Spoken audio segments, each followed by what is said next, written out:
Last month lang mga riders, kung naaalala nyo yung huli natin ni-review dito sa Rush Hour Victoria or sa Consuerte Motors Victoria. Ni-review po natin dito yung kanilang Euromotor EZ125. Yun po yung carb type. So ngayon, after 1 month, meron po silang lumabas uli na FI version naman po ng EZ125. Kaya ano ba iniintay natin? Alamin natin yung pagkakaiba po nila sa presyo at kung may nabago pa sa kanyang itsura at specs.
Mga riders, habang inikutan natin itong si Euromotor EZ125 na fuel injected, hinahanapan ko siya ng pagkakaiba dun sa carb type pero honestly speaking mga riders, wala akong pagkakaiba. Same lang din po siya pati sa decals, yung kulay, at saka ang nabago lang po talaga yung kanyang fuel supply system. And then ikinonfirm po natin kay manager, shoutout nga po pala kay Sir Jobert Placido, yung kanya pong available na kulay, katulad din po dun sa carb type. So dito po sa fuel injected, yun din po ang kanyang kulay, chameleon purple blue. Meron din po siyang chameleon purple shining green. At ito, yung nasa harap natin, yung black and white. Siguro, diretso na tayo sa kanyang presyo. Ano ba pinagkaiba ng presyo sa fuel injected at saka sa carb? Okay, ito may nakalagay dito. Yun, mainit. Hot nga pala. Joke lang mga riders. Okay, ito yung kanyang sa straight monthly, di ba? Pero kunin natin yung talagang presyo niya na kompleto.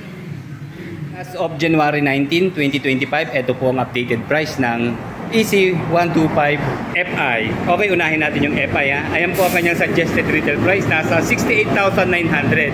So sa carb type naman po, ito yung unang ni-review natin, meron siyang suggested retail price na 61,900 pesos. So lamang po ng 7,000 ang fuel injected version. Pero ang maganda po rito, pareho sila naka-promo. Straight monthly po siya, wala na tayong ida-down. So ayan, ang sa 36 months po na hulog sa FI, 3462. At sa carb naman po ay 3153. Then sa 2 years sa FI, 4506 at 4,094 pesos naman po sa carb. At sa isang taon naman po sa FI uli, 7637 at 6919 naman po sa carb type. Okay, ayan po ang updated price ng EZ125 ng Euromotor. Naalala ko tuloy yung nakaraan natin ni-review, yung MIUI 125. Dito po siya inspired Or sa MIUI 125 po inspired ang EZ125. Kaya kita nyo naman yung pairing siya dito sa harap, di ba? Halos pareho. Yun lang, meron dito siya siyempre na emblem na Euromotor. And then pagdating naman sa bandang baba, makikita nyo naman, inspired siya sa headlight naman ng Honda Click version 3. Pati itong kanyang DRL, parehong-pareho po, di ba? Pero medyo makitid lang po dito. Okay, tinitignan ko kulay na mas gwapo sa dalawa Black and white ba? Almost the same lang po. Nasa inyo na ang desisyon kung alin dito ang mas kursunado niya. Kung meron talaga siyang 7K na price difference, mapapaisip ka talaga, di ba? Kung okay na ba sa atin ang carb type or mag-FI na tayo. Pero honestly speaking mga riders, pareho po yan may pros and cons. Unahin po natin dito sa carb type. Ang maganda ho sa carb type, medyo low maintenance siya at hindi masyadong magastos kapag nagka-problema tayo sa fuel supply system. Pero dito naman po sa FI version, matipid po siya sa gasolina syempre dahil FI na nga po siya. Yun lang, medyo mahal po ang pyesa ng fuel injection kapag magpapalit. Pero siyempre, bakit naman tayo magpapabaya sa ating pyesa? Ako naman sa experience ko sa fuel injected, hindi siya basta-basta nasisira as long na hindi natin binababad sa tubig siyempre. Sa lighting system po niya, wala rin naman na bago. Full LED po siya sa headlight, turning signals, siyempre sa DRL, hanggang sa kanyang taillight, stoplight at turning signals. Kaya may plastic pa po, bagong-bago. Yan maganda, naka-carbon fiber dito sa kanyang fairing sa side, diba? Tumerno dun sa kanyang harapan. And then sa kanya naman pong decals design, pareho lang din. Naka-invert lang po yung kulay dito. Opposite po yung pagkaka-black and white niya. Ganon din po dito sa color black na Easy Ride, ay Easy 125. Yun lang, medyo meron siyang backdrop dito na shadow na parang kulay gray, diba? Wala dito sa ano kulay black pala dito sa kulay white. Ayan na, ebidensya po na siya ay fuel injected na 125i. Kung titignan nyo, parang kasing size po siya ng Honda Beat na version 3, di ba? Pero mas malaki po ito ng konti pagdating sa kanyang dimension. Mamaya, malaman po natin yung kanyang sukat. Yung pa rin po yung size ng kanyang gulong dito sa front. Meron pong size na 70 by 90 by 14. And then 1 tire po ang ginamit. Of course, tubeless na. And then kulay gold naman po yung kanyang aluminum na mag wheels. At telescopic fork naman po ang kanyang front suspension. Okay, sa braking system po niya, single disc na merong single piston caliper dito po sa front brake. At drum naman po sa kanyang rear brake. Okay, meron pong size ang kanyang rear tire na 80 by 90 by 14. And then naka single sided shock rin po sa kanyang rear suspension. And then ang maganda ho rito, hindi nila inalis yung kanyang kickstart. Malaking tulong po ito pag halimbawa nagloloko yung ating ignition. And then simple pero rock yung kanyang design dito po sa kanyang crankcase. Ayan, meron po siyang brand na Euromotor, kulay white lang. And then pure black po yung kanyang mismong CVT. And then medyo maliit po yung kanyang filter box dito sa taas. And then sa gear oil po, makakatipid tayo dahil 100 ml lang po ang kanyang capacity. And then 800 ml naman po ang kanyang engine oil capacity. So ayan, madali ang access natin, mabubuksan natin agad, wala nang masyadong harang, hindi tayo mahihirapan pag change oil. And then maganda rin po yung heat guard na plastic, naka-carbon din po. Kaya ang premium niya tignan po talaga. Okay, ito po yung kanyang stock na muffler. Tama-tama lang po yung laki niya. And then maganda, meron siyang brace dito, kaya wala tayong problema na uuga-uga yung ating muffler. Okay, yan, air cool po ang kanyang cooling system mga riders. Pero fuel injection nga po pagdating sa fuel supply system. Okay, 4-stroke, single cylinder, 2 valve, single overhead cam, fuel injection sa kanyang fuel supply system, and then 125cc displacement, and then Euro 3 compliant po sa kanyang emission control. At ang maganda ho rito, good news, friendly po siya sa ating mga average height na rider. Meron lamang po siyang 95 kilos sa kanyang wet weight. And then mababa lang po ang kanyang ground clearance, nasa 110 mm. Okay lang po dahil wala naman po dito sa floorboard yung kanyang baterya, nasa U-box. Kaya kahit mapabiglaan tayo, mapasabak sa baha, no problem kahit mababa po ang kanyang ground clearance. And then meron lamang po siyang 750 mm na seat height. Yun lang, maging alerto po tayo malilimutin sa side stand. Wala po kasing kill switch sensor yung kanyang side stand. And then ganun pa rin po yung size ng kanyang center stand. Maganda naman ang bakal niya, di ba? Medyo mataba at mapupa. Kaya okay ito sa pagpapark. And then para makita po natin yung kanyang fully digital na instrument panel, tulungan po tayo ni manager, Sir Jobert, shoutout sa iyo. Lalagyan po niya ng battery, ayan. Butit pinagbigyan tayo. Pero kung maalala nyo, same lang din po siya. Huwag ho tayo mag-expect na may nabago. Okay, habang chine-check niya yan, check na rin natin yung kanyang U-box. Okay, and obviously, hindi ko pwede rito ang full face helmet dahil maliit lang po yung space niya dahil dito pa rin po nakalagay yung battery. Kumuha po siya ng space almost kalahati po nung U-box yung nakuha niyang space. Pero okay lang. Sa mga gusto naman pong maglagay ng helmet, meron naman siyang helmet hook dito, ayan, sabitan. Kaya dito lang natin lalagay yung helmet. Mas maganda naman po yung nakalabas yung helmet natin para sigurado mag-helmet tayo kapag tayo po ay magmumotor. Okay, wala rin pong nabago sa kanyang stock na upuan. So ito ho, manipis lang siya, pero ang lambot ho ng kanyang foam dito sa upuan niya. Hindi natin mapansin na halos yung kanyang shape, konti lang ho ang kanyang tabas dito sa riders ito, pero okay lang yan. Importante malambot yung kanyang upuan. And then single tone lang po siya. Makapal po yung kanyang seat cover at magaspang. So no problem na tayo dudulas dito. Labas po nila eh. Wala naman po. Okay, paalala ko lang po mga ka-riders ha. Hindi na bago yung kanyang fuel tank capacity. Nasa 6.5 liters. So malaki po ito para sa gantong 125cc na motorsiklo. And then of course, fuel injected na siya. Asahan natin na mas tipid po ito sa gasolina. Kung yung carb type ay kumukonsumo po ng 40 kilometers per 1 liter, expect na po natin dito, aabot po ito ng 45 to 50 kilometers per 1 liter na fuel consumption. Siyempre, depende pa rin po yun sa bigat natin, sa ating mga dinadaanan, at sa pagpiga natin sa ating mga throttle. And then sa top speed po niya, maabot po ng 105 to 110 kilometers per hour. Okay, okay na ang battery. Check natin na. O ayan, ganun pa rin po. Ang maganda naman dito, very colorful siya, di ba? Hindi siya boring tignan, pero maliit lang. Then mapapansin nyo yung shape ng kanyang panel, parang yung logo ni Superman, di ba? Ang ganda. Tapos, ayan, Technicolor siya. May blue, yellow, orange, and then kulay white yung kanyang mga meter. And then yung sa gitna, ayan, Technicolor din yung kanyang pong speedometer.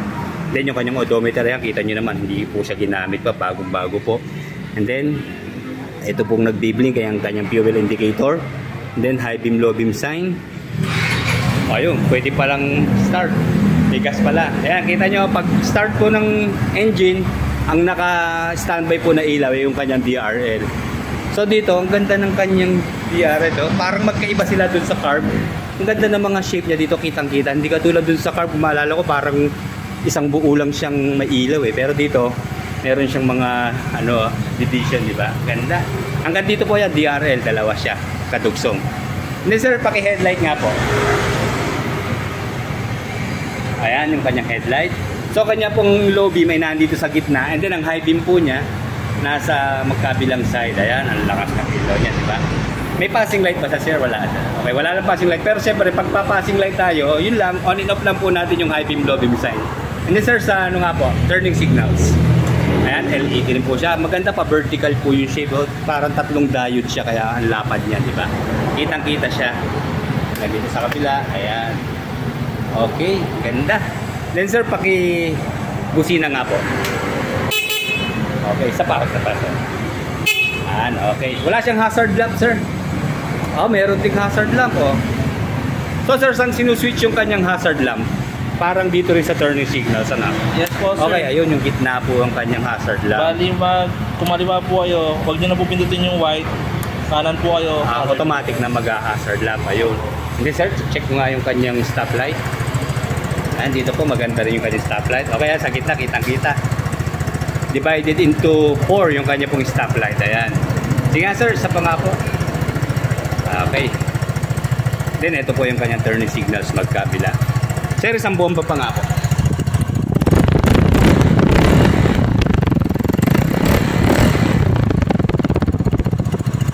Ayan, kayo na mag-judge kung okay pa sa inyo ang tunog ng kanyang tambucho.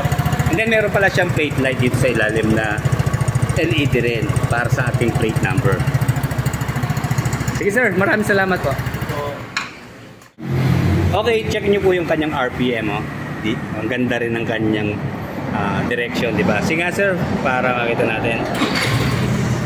Okay, ang kanya pong idle na RPM ay nasa 2, ano sir? Then, arangkada siya mga ayun, mga 3 RPM or 2.5. Ayan, okay na siya. Hindi siya delay. Okay.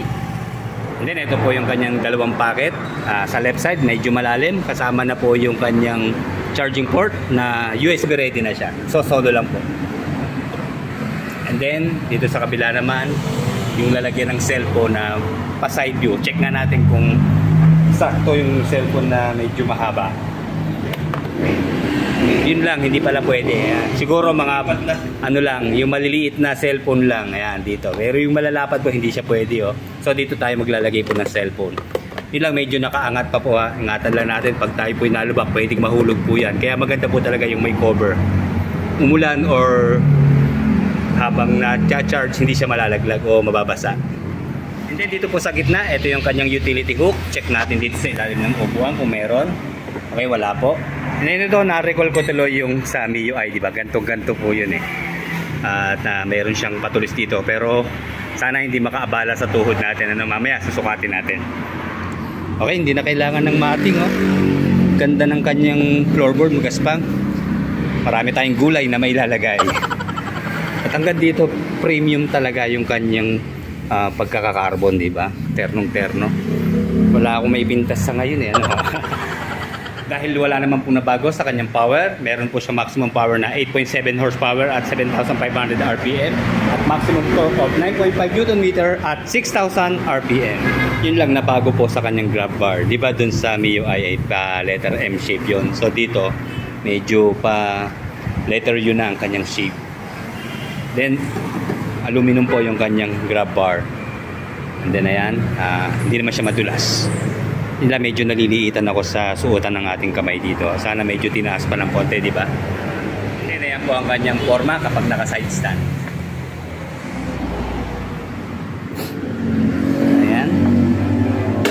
Check nga natin itong kanyang shield dito. Hindi naman pala aabot sa ating tuhod at mahaba nga pala ang ating binti. Okay, hanggang dito lang sa ating lulod. Level sa ating lulod itong bearings na itong naka-pointed dito. So hindi siya mapapadikit naman sa atin unless bigla tayo siguro magpreno sa aksidente, pwede tayo masaktan dito, pero malayo naman yun sa katotohanan. Maingat naman tayong mga disiplinadong rider, eh. Okay, ayan, sakto lang yung legroom natin dito, kakagalaw pa naman. And then medyo mataas naman yung kanyang manibela, kaya hindi tayo pasuksot mga riders. Sa turning radius, okay, malayo, 2 inches na pagitan, no? Magkabila. Then sa paa, sakto yung paa natin sa kanyang floorboard. Yan, makapit sa sapatos, oh. Okay lang. Buti hindi dito talaga nakalagay battery kasi baba ng ground clearance niya. And then check natin yung kanyang rear brake na drum. Ayan, maganda yung kapit niya, hindi na kailangan i-adjust, malakas na. And then ito po yung kanyang park brake lock. Ayan, para halimbawang tayo na traffic sa downhill o uphill, para hindi na tayo nakababad nakakapit sa preno kapag matagal nakatigil. Ito lang po, yan ang trabaho niya, para i-lock tayo. Then pag i-unlock, press lang. Then dito po sa front brake, okay, medyo mahina, baka maluwag lang to. I-adjust tong front brake ko, pero malakas yung kapit niya, oh. Niigtad tayo, eh. Disc po itong front brake. Then syempre yung kanya pong rear shock, check natin kasi makakatulong po itong malambot na upuan. Then check, ha. O, kita mo, lambot po nyo. No problem sa lubak-lubak. Pero syempre pag lubak-lubak, dahan-dahan tayo, baka madamage naman yung ating mga mugs.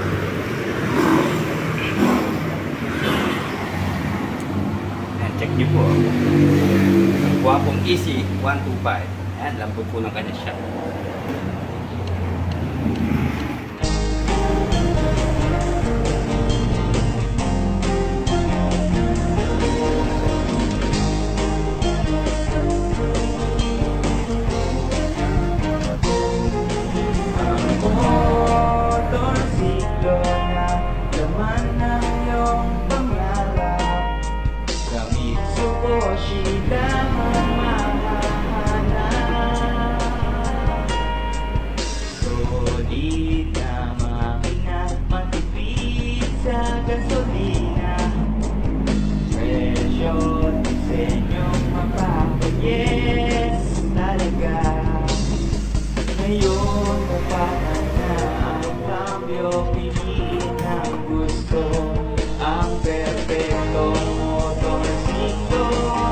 Good afternoon, Sir Jobert. Sir, may tanong lang po. Hanggang kailan po yung ating promo na straight monthly? Sa amin sir, hanggat wala pa pong ina-advise sa amin sir na ma-down payment po, tuloy-tuloy lang po ang aming straight monthly sir. Okay. Yes po. Sir, yung straight monthly, yung unang hulog, counted na siya pang 36 months na hulog niyan, sir? Yes po sir, counted na po siya pang 36 months. Then next month po sir, meron na po kayong rebate po na 300 pesos. Ah, okay. Pero doon sa unang hulog, hindi pa siya rebated, sir? Hindi pa po siya rebated. Ah, okay. Sige, sir. And then sir, balitaan nyo naman ako kailan tayo magkakaroon ng Euromotor Griffin 180. Sige sir, actually sir, available na po siya sa ating mga branches po, sa ilang branches. Ngayon sir, dito sa ating branch sir, dito sa Victoria, Laguna, wala po sir as of now po. Pero once po na magkaroon po sir ng gray print, sir, automatic sir, mag-message po kasi sir para. Okay, salamat sir, salamat.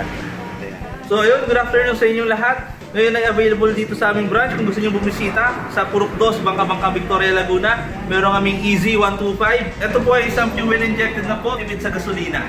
Ayan, meron kami mga available stock ngayon na meron tayong black, tsaka white. Meron din tayong DH186, syempre may pa rin sa ating masa.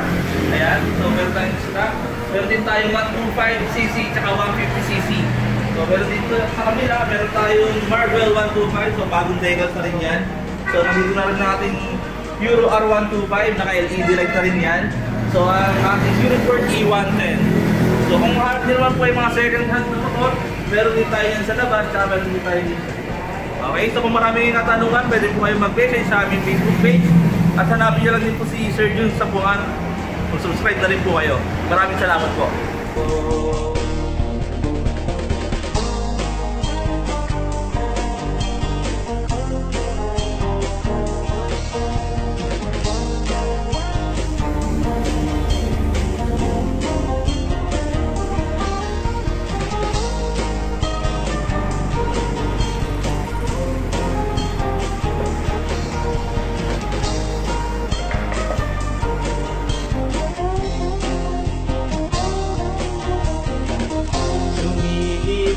Bigla, araw o ulan.